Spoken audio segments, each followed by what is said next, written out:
We've flown to the other side of the globe. Sydney, one of the most glamorous destinations in the world, is welcoming more British visitors than ever before. But it's not all golden beaches, sweeping surf and happy holidaymakers. There's drama. God, what happened? Well, they say one of the engines was shut down. Drunkenness. If I put a match to you there, mate. I've had one Crown Lager. Crown. And a vodka. A double vodka. And distress. It's the beginning of my holidays. I'm doing nothing for Mother's Day except sitting here at the airport. Welcome in Australia.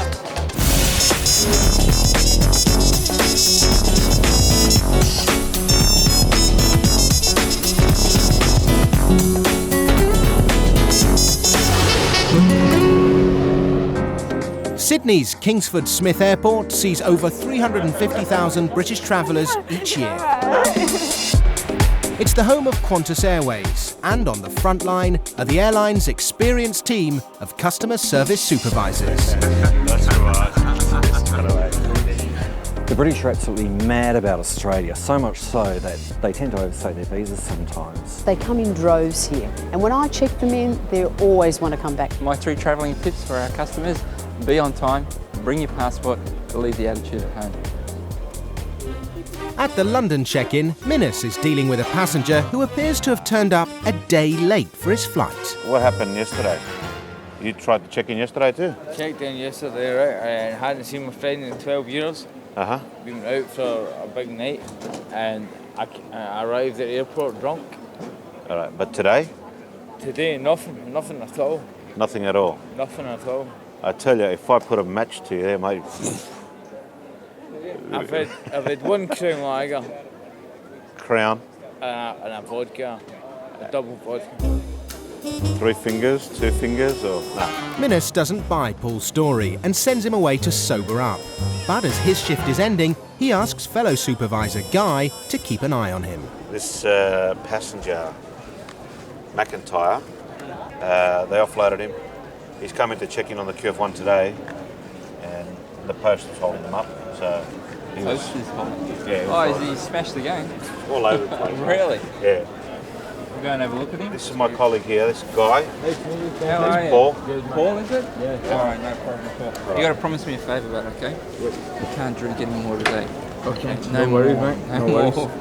Beers, nothing, okay? No, We'll give you well, some, we'll get a voucher. I've got a voucher on its way there. We'll get you get some food, all right, and we'll put you on the flight tonight, because you're a little bit under the weather at the moment. Thank you. Sally, good afternoon. It's Guy. How are you? Guy offloads Paul from his flight. He'll need to sober up quickly to stand any chance of getting on the last flight to London tonight. We're here to help, all right? A little drinker, yes. He used to have a few shandies today. So we're going to put him on the 31 and we'll see how we go. You reckon it's fast for you? Oh, well, you know, my little leg's your long legs. With a few hours until their shift at the airport, Peter has persuaded fellow supervisor Angelina to join him at his gym. If I come in here before I go to work, it's kind of an opportunity to sort of like set your mind for the day. Even come in here after work, you know, things have just gone haywire and crazy. It's just nice to come in here and walk it all off. Pete said, come along and see what it's like, you know, come along, you know. I'd like to do it, maybe we can do it together. No, I couldn't stand it. No. What do you mean by that? What do you mean you couldn't stand it? No. You, yap, work. No, I'm not talking about work. And to prove her point, Angelina pushes herself to the limit. I'm lost for words, I can't talk to you anymore now. I just have to take it. My legs are giving up. First time for everything, Angie. Yeah. No sooner has Peter arrived at work than he spots a lady in distress. Hello, my name's Peter. Can I help you? I'm just very upset because it seems like my daughter should have arrived here at 10:25 this morning. Right. Then I got here and it said 11:48 and I came back in time for 11:48. But a minute after that, my daughter rang and she's in Auckland. She was transferred to an Air New Zealand flight, is that right? I don't know, she just got off the plane and was ringing me because she was upset, and she was upset for me waiting here. Peter discovers her daughter's flight from LA has been grounded in Auckland due to bad weather. She's very upset because she's tired She wanted to get home in good time because she's back at work tomorrow. Also, we might have been able to have rest of Mother's Day together. Now it's all ruined for me. I'm doing nothing for Mother's Day except sitting here at the airport. She's now booked on Air New Zealand Flight 105, which is scheduled to arrive in Sydney at 5 p.m. this evening. I'm really sorry. I know it's not much of a Mother's Day for you. What you need to, you've got something else planned now, have you? Nothing. I'm so sorry about all of this. I hope you have a nice day. Meanwhile, Angelina's also in the thick of it, with passengers who've got problems after booking a domestic flight over the internet. I booked over 4 months ago to fly to Brisbane with 5 people, and we've apparently been offloaded onto an international flight, which requires a lot more ID, immigration, passports, etc. 3 of them have photo ID, but Gia Ward and her daughter haven't brought theirs with them. We both have passports at home, and had we been told we were flying international, we would have brought our passports. It just requires a simple something or other on the computer that says Terminal 1 is an international terminal. Please bring photo ID. Duh. But when they actually make the booking and they read through their booking, it is all written there. Well, if there's 10 pages of fine print, who's going to read that? That's where the problem lies, and this is why this happens all the time. And it happens, 5 to 10 times a day. I'll talk to the immigration officer and see what they say. That's all I can do for her. I only want these ones But here. before that, Angelina collects the ID they do have in the hope that immigration will let them travel together. Okay, I'll show them all to them so that they can see it all. I'll be back in a few minutes. Okay.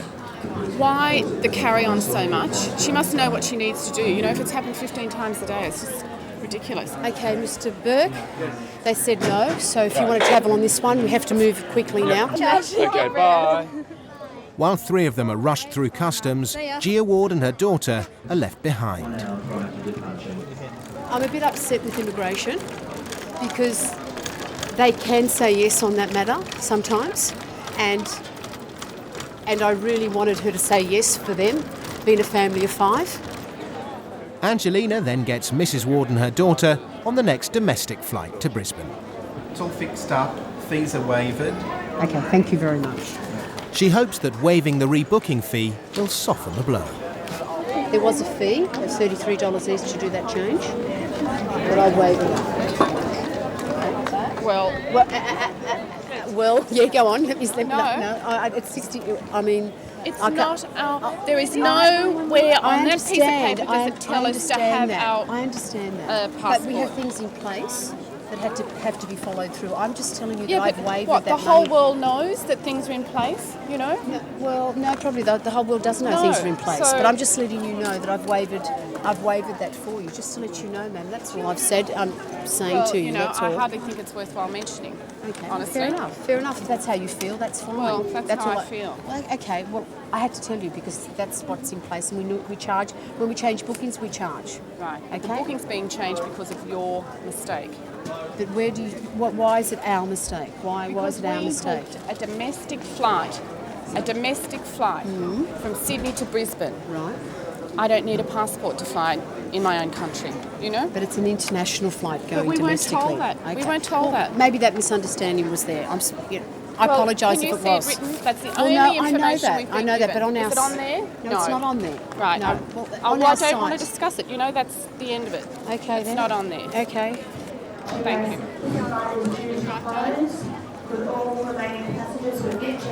I'm lost for words myself. I don't know what to say. I think I maybe I'll just sit down for a few minutes. Oh my God. Out on the tarmac, the flight to the South Pacific island of Vanuatu is ready to leave. But there's a problem in paradise. A cyclone has hit the island and shut down the airport. Saying that the eye of the cyclone is actually over Vanuatu and it's not moving. So they can't even say when we're going to fly out. They can't even tell us whether Vanuatu's still there.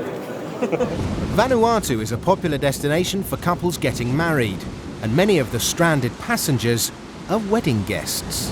My best friend's getting married on Tuesday, and she asked me to take the wedding dress out with me so that her fiancé wouldn't see it, and also so that she'd know it would be there safely and everything before she got there, because the last thing she wanted was to get there and the luggage go astray. We have a wedding to go to in Vanuatu tomorrow at 4 o'clock, and our flight's been delayed due to a cyclone. We went to school with a guy that's getting married. Luckily, him and his fiancée are already over there, and their immediate family's there. But there's about 15 of us on this flight. Best man Chris receives a call from the nervous groom. It could be. Yeah, good. We're still at the airport. Well, we might get a flight at 3, or we've got no idea. But with no let-up in the tropical storm, Air Vanuatu is left with no choice but to park up the plane for the day, leaving the passengers to bed down and hope that tomorrow brings better news. At Qantas Departures, Guy suddenly realises he's let his guard slip on the drunk Scottish passenger. I just got a call now from our people downstairs that Mr. McIntyre has somehow found his way airside. So he's at our transfer desk airside now, so through Immigration and Customs. Now, I think this is probably my mistake. I probably left his old boarding pass in his travel documents, and he's pulled it out and he's gone through. You're well, you had me worried. We couldn't find you. I came to check on you to see how you were going. Yeah, I'm good, mate. Yeah, I just want to go on the plane and go home. I understand that, but at the moment you can't go on the plane the way you are at the moment, okay? Oh, come on, buddy. I can't let you go, mate. I know it's a bit of a bummer, but you're going to have to drag your heels here for a few hours. Can I just go on a plane, go to sleep? You can, tonight, I promise you. All right, you go sit down, okay? Yeah, I'll get you a glass of water and have a sleep, okay? And I'll come back and see you later on. There's your water. This is what you call, all right. This is what you call hospitality. And there's your ham sandwiches, okay? It's a ham sandwich salad. But listen, cheers, chef. Listen, you got to do me a favour, okay? No more alcohol. You promise me that? I promise you. Otherwise, you'll be stuck here. I promise you. Okay? I promise you. All right. Have something to eat, have a drink, lie down and sleep. I'll come back and see you here tonight, okay? Will you? With your boarding pass. And I'll put you on the plane, okay? Thank you. No problem. Have a sleep, okay? This is a good man. Cheers, lad. I'll see you later, okay? Alrighty. Obviously, that's what his main aim was, to get on the earlier flight to London, so instead of waiting until 10 o'clock tonight. Paul may be feeling confident, but he's still got to pass Guy's final inspection in a few hours. It's dusk over Sydney, and as passengers wait for the storm to pass in Vanuatu, and Paul sleeps off his hangover, on the tarmac, a drama is unfolding. A Client Airlines plane on its way to Bangkok has been forced to turn back and make an emergency landing. Inside, the passengers are reliving their mid-air drama. You know, we were halfway across Australia going to Bangkok. Captain came onto the tunnel saying that we've got engine troubles. Well, they said one of the engines was shut down. And they said they were dumping fuel and coming back in. Out all over the bloody clouds, right? Polluting the airways and everything. the landing was a bit rocky, so we was like thinking, is it the pilot or is it the plane? So we didn't really know what to expect, really. God, what happened? As the ground handling agents, that's what Qantas engineers are trying to find out. Until they do, they're taking no chances. Inside, Peter's helping Serge Allaire, who's taking his family on holiday to Noumea on the South Pacific island of New Caledonia. The trouble is, he's just realised his son's Australian passport has expired. We can't board you on the flight with an expired passport, sir. If it was a French passport. An expired French passport, however, may allow him to fly. When did his French passport expire? Let's say 2 years ago. Okay. And how old is he now? He's 7. Okay, just one moment. Can I follow you? Yes, yes. But there's another dilemma. That passport's at home, and if he has to collect it, it's an hour and a half's round trip from the airport. Waiting for Peter's answer is eating into his time. Okay, yep. So if he has a French passport is required except for nationals of France holding either national identity card or passports, which may be expired up to 5 years. So, yes. Can we Can we check in? Because Not until we know that we have you back at the airport, sir. But you understand that I'll be back at about 8:30 for a flight at 9? I understand that, but it's also possible on a Friday night that you may not be back by 8:30. But if I'm back at 8:30, would it still be possible? We will do our best to get you on the flight, but the priority is for us to make sure the aircraft goes on time. Okay, I'll see you soon. It's now a race against time. He'll be lucky to make it before check-in closes.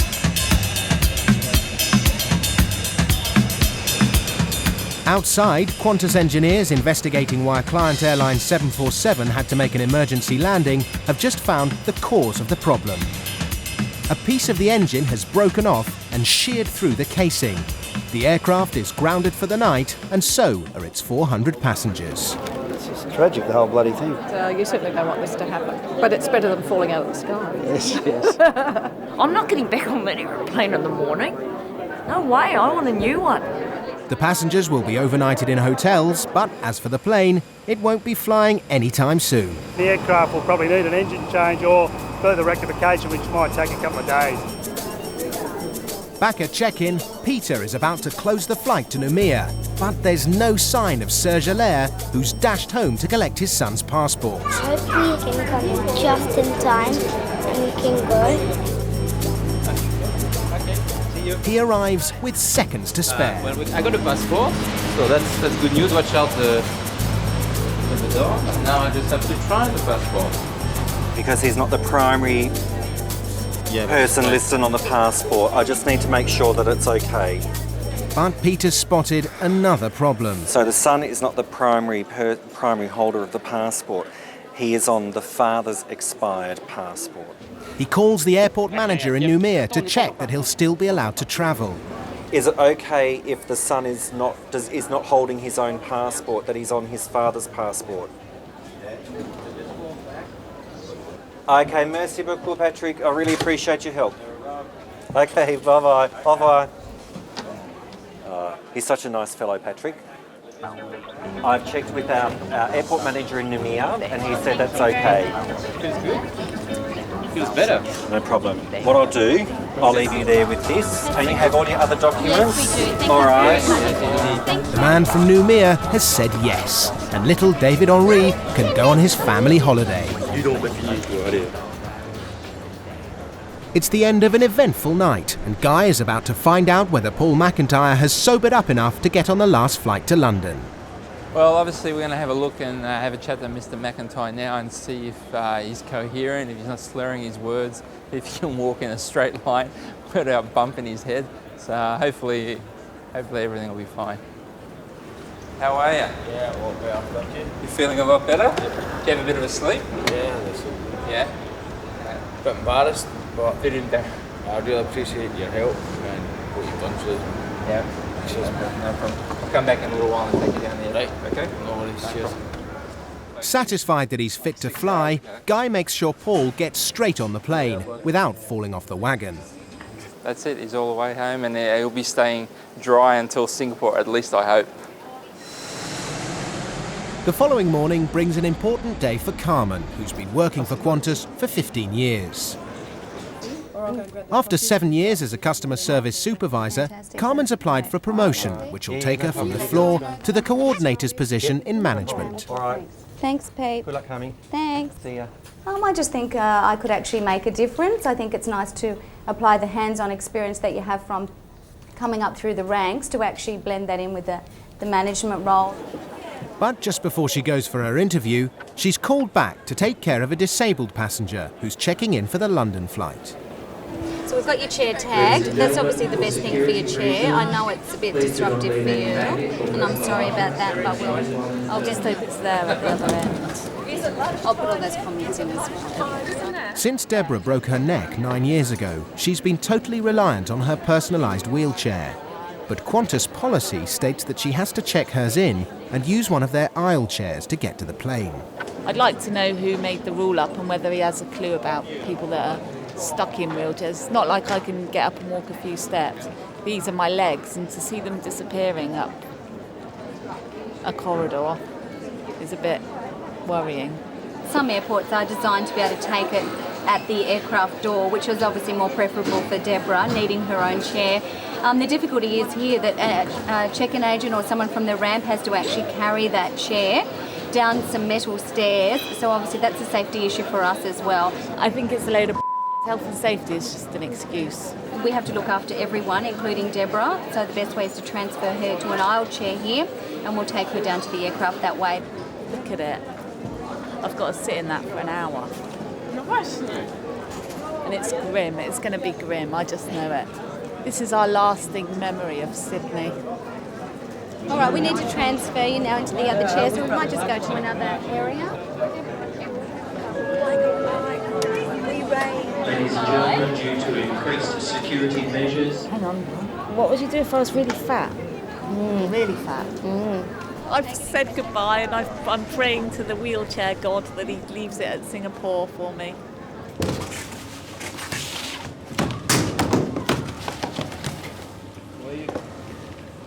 Let's hope the flight is a little less bumpy.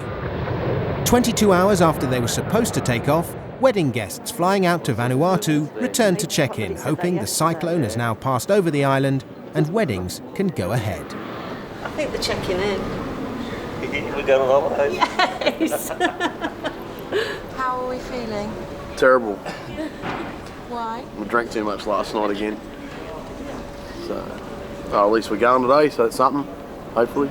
Looking forward to the wedding? Yeah, they've moved it to Saturday and for us, so makes it a bit easier. We decided that if we didn't fly out today, we wouldn't go at all. We'd just change it and take the holiday at another time and miss the wedding. Thank you very much. Thank you. Bye. Everyone's checked in and the plane is being prepared. At last, things are looking up. Having the attention of passengers travelling to Port Vila. We do regret to advise passengers that at this stage all the operations at Vila Airport are still being checked, that they are operational, and for safety reasons we will not be departing from Sydney until we get the okay that everything is operational. Hey, Phoenix. We are anticipating on a 2-hour delay, but at this stage we're looking at a 10 o'clock departure. Having now suffered a delay of 24 hours, best man Chris calls the bride-to-be to give her the latest news. So it's Lauren. Oh. Hey, What's it like over there? what's the go over there at the moment? Like, have you got power back or not? In Vanuatu, work on the storm damage has begun. Alright, so you got power. So how's the weather over there? Is it tops or what? Because I'm going to tell these people just to get this plane going. Alright, well, we'll do what we can, and I'm going for some bar therapy. All right, bye. Denise is expected at another wedding. Well, I called my friend to say, yeah, we were going and everything will be fine and you'll be leaving tomorrow and you'll be getting married on Tuesday. Really, I shouldn't have called her at all, should I, to say, until we were sure. It's just horrendous. You know. The time has come for Carmen to prove she's ready to climb the corporate ladder. Will you miss her on the floor here if she gets it? Oh, I would never say that to her face, but yes, I would. She just makes work a nice place to be when she's here. Here I go.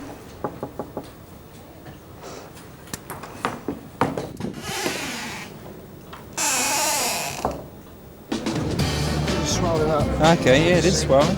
This Brit says he's been run over by a cyclist and is hoping for an upgrade on the flight home. Just having a drink outside on the pavement, heard a watch out. Tried to watch out, didn't really know what I was watching out for until I was about 6 foot in the air, bundling down the road. Mark's war wounds have convinced the normally sceptical guy, who goes to find him a more comfortable seat. I put 58H away for you, which is an aisle seat in the exit row, so you've got no one in front of you, got extra leg room. You still got, you can still get up and move around in case of that. I'm not crippled, I'm actually walking around, so it's just actually where to put my leg. If I've got some space, fantastic. You've got plenty of space in the exit row. I was hoping for business class actually, but there you go. Well, I'm not a doctor, but I don't think they were awfully serious. I think he knew that. He knew I was hoping for business class. Maybe I should have said something, but I'm not that pushy. We'll get you all checked in, we'll get you on your way. I'll do that. How that? Thanks very much. Have a good trip. Okay, all the best. Bye-bye. Having got his legroom seat, Mark momentarily forgets his limp, until he sees Guy is still watching. I think he's having his on. But like, hey, no harm done. The Air Vanuatu plane is still grounded, and Denise isn't optimistic. You're going to cry. Good morning, ladies and gentlemen. For those passengers travelling on Air Vanuatu, flight NF11, Qantas flight 375 to Port Vila. I am happy to tell you that we are ready to board now. Denise can tell her friend the wedding dress will be there for her big day. We are going on the plane now. Okay? Thanks very much, Jim. Thank you. See you later. Thank you. Thank you. Bye. Bye. Bye. See ya. After a 26-hour delay, all the passengers are finally on their way to Vanuatu. Meanwhile, Carmen emerges from her interview. So that's over. How do you think you did? Oh, I think I went all right. Got a bit of a laugh with a few of the things when I went out on a limb. Shame it wasn't in that room. I think I needed all the help I could get. It'll be 24 hours before she finds out her fate.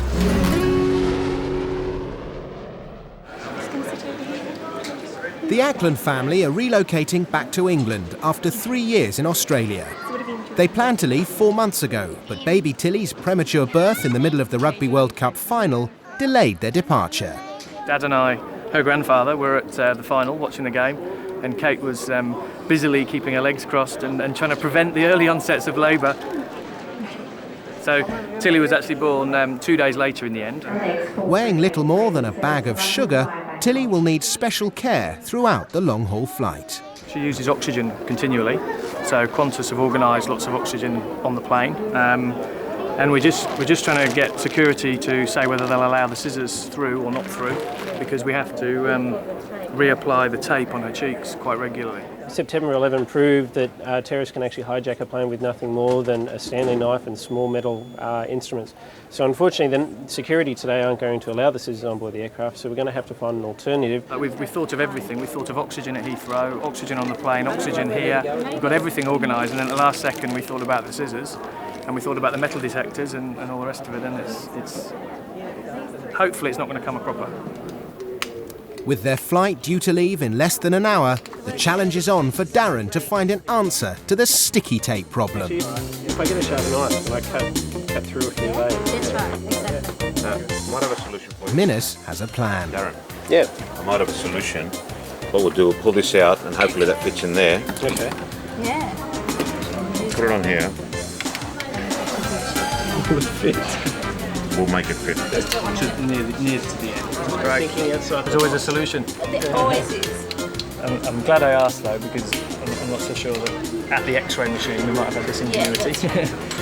Starts back together. Cutting. Yeah, but basically you've got to pull it. Yeah. Right. It might be a bit tight in there, but. Well, even if I loosen it off once I'm on the plane, it's just supposed to get me on. Basically, put the serrated edge on. It'll do some sort of cutting. I'd say that's perfect. Okay, so I'll I'll do help like you. that. You'll take us through. Sorry about that. Over there. Thank you very much. Thank you, sir. Bye-bye. With Minnis's high-tech tape dispenser instead of the scissors, the Acklands are escorted to the plane without any hold-ups at security. However, when they board the plane, there's another problem. This time it's the onboard oxygen mask Tilly needs for the long journey. The one that the infant's currently wearing at the moment isn't compatible with the oxygen bottle that we have on board the aircraft. So they're having to race out a special paediatric oxygen mask for the infants. We've got a small baby one over the nose and mouth, which she can't breastfeed. As soon as an infant mask tiny enough is found, it's rushed to the plane. Unfortunately, it has cost the flight a 35-minute delay, but we'd rather delay the flight than send the aircraft on its way not fully prepared for an incident like this. The Acklands are homeward bound at last. Superstar DJ Pete Tong has just arrived from Melbourne to play a gig in Sydney tonight. As part of a world tour, it's literally a flying visit. You know, it's a fantastic thing to be able to do, you know, tour around the world playing music to people. Some of the amazing parties in some amazing places, but it does become, it's tiring, you know, and you're often in and out of cities for just a matter of hours. Coming to a place like Sydney and having to leave tomorrow it winds me up, but it's a great place to play. As Pete sets off for tonight's gig, You guys, throw your stuff on here.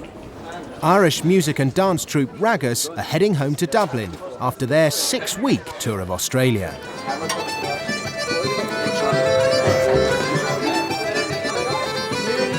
As Lord of the Check-In, Guy's taken charge of the group's departure. Might have to take my shoes and socks off. I think I can't hold this. And while he's organising their bags, they decide to give the check-in staff an impromptu farewell performance.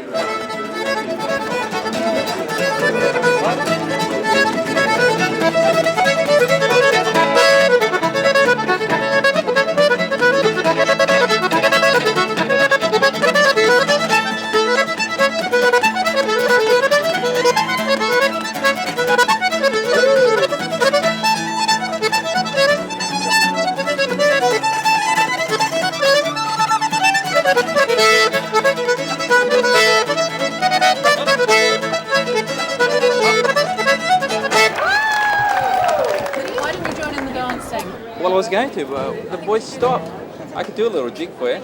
Would you like a little jig? Okay. On the right leg, start off. Okay. Right jump. 2, 3. Which other leg go? Jump. No. Guys, just wait there, okay? I'll get it off for you. Obviously, a lot more practice is required. If anyone breaks their leg or something, I shouldn't say that, but if anyone, you know, I'll give you my number, you can give me a call. I'll be straight over.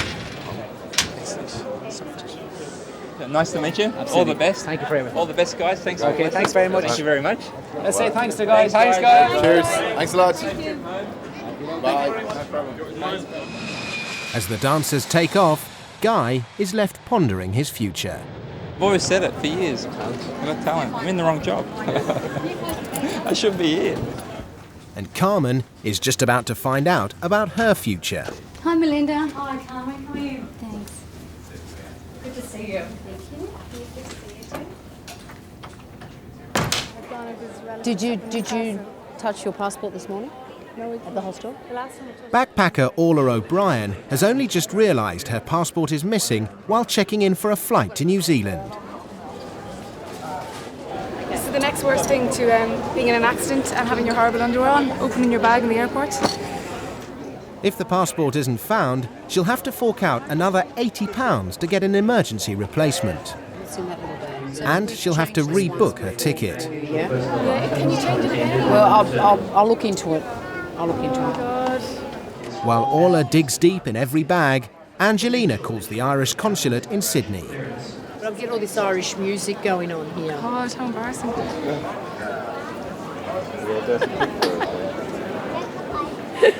You probably can relate to this Irish music. I can't myself. I have my moments when I'm just a bit scatterbrained and then I'm back to organised again, so it's just one little moment to forget something. I've tried a couple of times.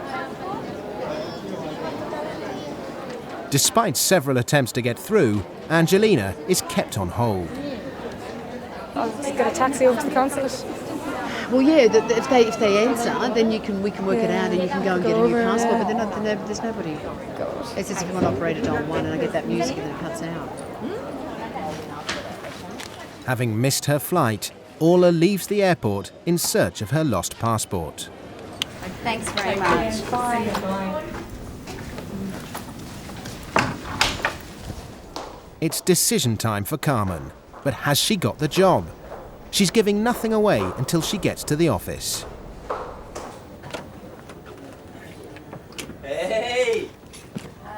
Well, What happened? what's the story? No, I'm staying here. Carmen, I could have had your position, for goodness sake. I could have been here now for another year. Bad luck. But not everyone's disappointed. I'm sad for her that she didn't get it, but I'm glad for us that she didn't go. She would have been great up there, but I tell you, I'm more than happy that she didn't get the job because we're not going to lose a good person. Back at check-in, a round-the-world traveller is in danger of being barred from the London flight. He's drunk enough that if you were sitting next to him, you would feel very uncomfortable. Okay, so you should have a talk to him. I'll go and see how he is, what it looks like, and if he's okay. Okay. And he's up there with the yellow t-shirt. Yeah. You've spoken to him? Yes, I have. I've told him the dam this morning. Okay. Well, just want to have a word because I know you've had a bit to drink. That's fine. Yes, I had. Yeah, that's fine. It was my farewell night. So. That's fine. I've got no problem with that. But as long as you stop drinking from now to the flight. I have total respect, I can tell you that. Because I can assure you, the crew will not take you. And not only that, if you get offloaded, or if they decide not to make the travel, you could be in big trouble, federally and that. So that's why I've just got to sort of pull you aside and let you know that that's where the problem is. All right? Okay. Yeah. Okay. I totally understand you, and I promise you I will not be a so I will shut up and I will. Okay. That's fine. I've got no problem with you travelling tonight. Yep. But as long as you do the right thing, take a few mints as well, because you can smell a bit of alcohol. All right. We can't went to the pub. we keep it under wraps. They're not going to let me on the plane.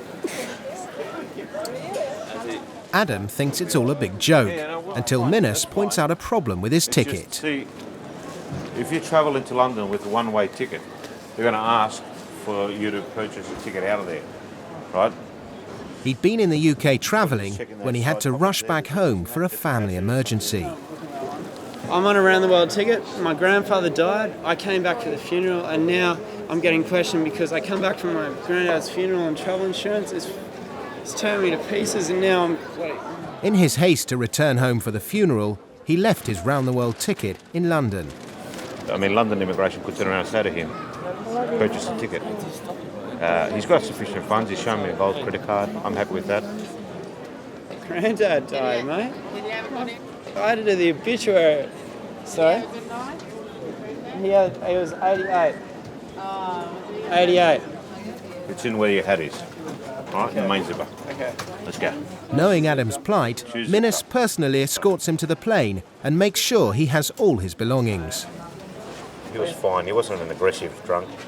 He just been through a hard time, and he was with his friends. He's not going to see them for 6 months, so he just wanted to, have a drink with them. Probably did overdo it a little bit, but I'm just happy to see the kid on the aircraft, even though some of the staff thought that he was too drunk to fly.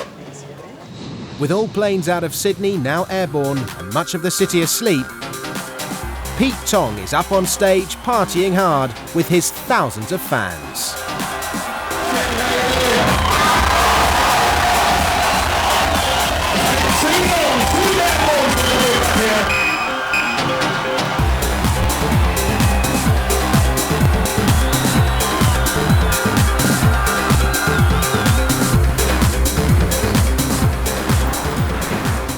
Good gig, amazing gig actually in Sydney. Next stop Brisbane, and then hopefully I'll see you in Ibiza. It's the beginning of my holidays. Nice beginning. Welcome in Australia. Stephanie Venkar's family holiday hasn't started well. Having just flown in from New Caledonia, she's now been told her hand luggage is too heavy to carry on her next flight to Paris. And while she was arguing over that, her father's bag's been stolen. They have eyes to see how many kilos we have with us, but not to see what's happening around. Okay, we found your father's bag, all right? So there's no need for you to be upset at all. But despite the good news from Anna, Stephanie is still unhappy about her hand luggage. Can you explain me the difference between 2 bags and 1 bag? Yes? You wouldn't like 12 kilos to hit your baby? No, but 7 kilos is the same. No, it's not. The consequence will be the same. Okay. The regulation is 7 kilos. That is the regulation. That's what we have to abide by. We're not doing it to be awful to you personally. We are doing it to maintain our own level of safety. I'm sorry, I'm very That's tired okay. now. I thought you might be tired. And you are tired? Okay, it's okay, really. Really, it's fine. The flight's going to close in approximately half an hour, and we could keep you here at the counter. Nicholas Sutas is a claustrophobic facing a 14-hour flight to LA. As a frequent flyer, he has a profile that requests an aisle seat, but Guy is giving him the worst possible news. You have a centre seat. Now, I need to know if you are willing to travel in that centre seat. That's another bit of intimidation. You know? I'm not trying to intimidate you. It is. You're saying to me, well, you know, are you willing to do it when you guys are not doing anything to satisfy me? Now my anxiety levels are up, my stress levels, you know, sort of like, you know, flipping out, and now I'm sort of like concerned about how I'm going to travel. Why, if it's already on your profile that you requested for claustrophobic reasons, that you booked well and truly in advance, why it's not sorted out? Yes, it is in your profile that you're claustrophobic. However, in saying that, it's a request. It's not a guaranteed seat, it's a request. With every other airline, it's not an issue. With Qantas, I have to go through this every time I fly Qantas. In all customer satisfaction process, they would take heed. Qantas doesn't seem to take heed on those sorts of things. That's not our aim today, to stress you or raise your anxiety levels. Maybe I can... You've actually done that very successfully. In the future, maybe if I could suggest that you maybe try and get out a little bit earlier. Like I said, you are the 311 passenger to check in today. They put a note on my boarding pass that they'll try and accommodate me, but there's no guarantee. If you're fronted with a doctor's certificate saying you suffer from XYZ, then obviously we'll go out of our way, more so than someone just saying, I suffer from anxiety or claustrophobia. Because I could walk up, or you could walk, anyone can walk up and say, I suffer from claustrophobia and I want an aisle seat. Meanwhile, Orla O'Brien is back with some good news. After losing her passport the previous day, she retraced her steps and found it. I got it back. I was just so relieved, so relieved. She can now continue her travels in New Zealand. As the sun shines down on Vanuatu, the islanders are still clearing the trail of debris left by the cyclone. With 3 days until their friends get married, Denise and Dave have time to get over the stress of all the delays. Sexy? Very nice. And just a short distance away, their fellow passengers are already at the wedding of Lauren and Adam, which was postponed until they could get there.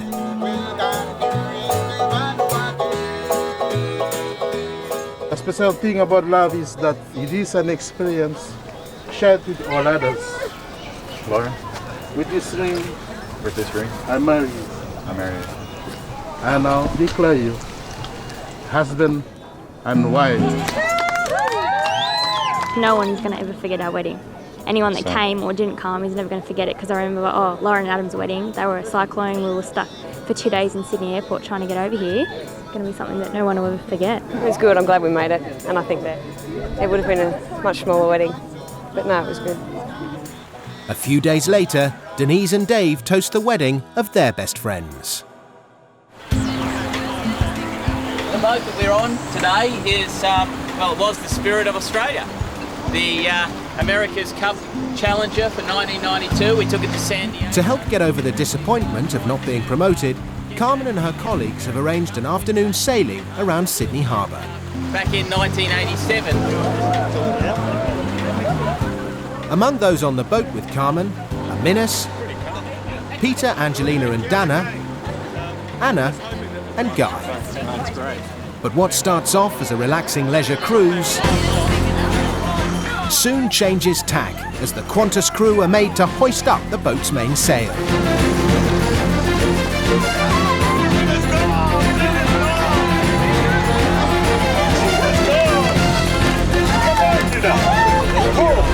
We've got it all going on here. What do you got wrapped around there? Well, is that any of your concern? I would like to have what I'd like to have on, thank you.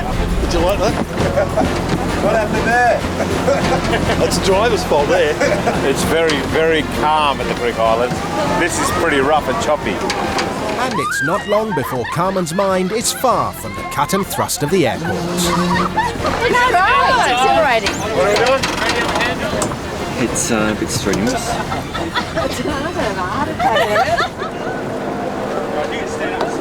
All right, we want to show you something. You ready? You ready? I'm going to take off my glasses. Anyone got some magnifying glasses? We thought this afternoon we would be here to celebrate your new appointment to the coordinator's job. However, it didn't work out the way we wanted it, the way we all wanted it, but it's worked out in our favour because we get to keep you, okay? Sweet. So we're celebrating. So we're going to celebrate. Okay? That you're with us. That you're going to stay here with us. She's a jolly good fellow.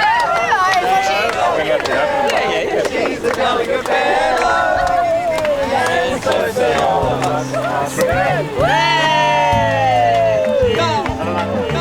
Thanks, guys. That was very, very touching. And you're probably right. It's probably all for a good reason that this way I get to stay with all my lovely colleagues, and I would have missed it. So no, it's probably worked out for the best.